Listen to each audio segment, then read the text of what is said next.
في رأيك وش هي المدة المناسبة بين فترة الخطوبة والزواج؟ كاين بزاف اللي يقول لك بالك، يقول لك في هذاك الشهر لازم ترفد، وكاين اللي يقول لك على عام باش تعرفها كذا. هذه نقول لك الحقيقة، احنا ولينا واحد العقلية في الجزائر، ترفدها على شهر تولي تطلق، ترفدها على 10 سنين تولي تطلق. عقلية فسدت.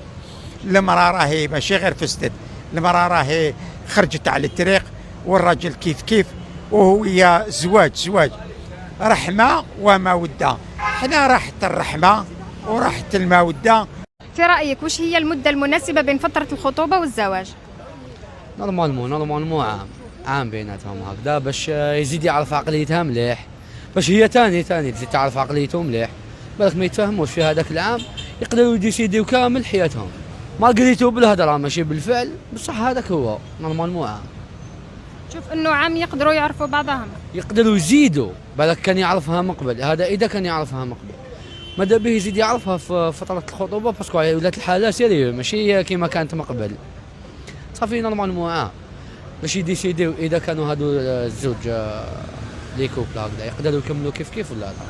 في رأيك وش هي المدة المناسبة بين فترة الخطوبة والزواج؟ هي احسن ما تفوتش عام، وفي الدين يعني كيما حنيجي باش يخرج معها برا ويعرفها في التليفونات، هذه ما تجوش بنتي، ما نهربوش من الحقيقه، شرع الله وكتاب الله. اما دوك الاغلبيه راهم يتعرفوا يقول لك لازم نعرفها باش نتزوج بها. احنا الزواج تاعنا ما كناش نعرفوها، احنا استخرنا وتكلنا على ربي ونجحنا في الزواج تاعنا، والزواج تاعنا احنا درنا العرس في السطح ونجح خير من 80 مليون في صاله.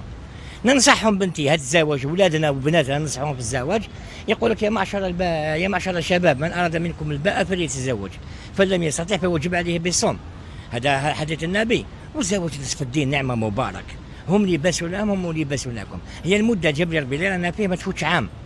نقول لك باش ما يكثروش المشاكل، قيل والقال. هذا قيل والقال هي اللي هلكت، هي اللي ما عمرها المحاكم بنتي. احنا نستعينوا بالله ونطلب من الوالدين كي يكونوا في الزواج المراه تنهي بنتها والمراه تنهي وليدها، اللي هي الصبر. لازم يكون الصبر، لازم يكون المفاهمه، يصبروا على المره والحلوه بنتي.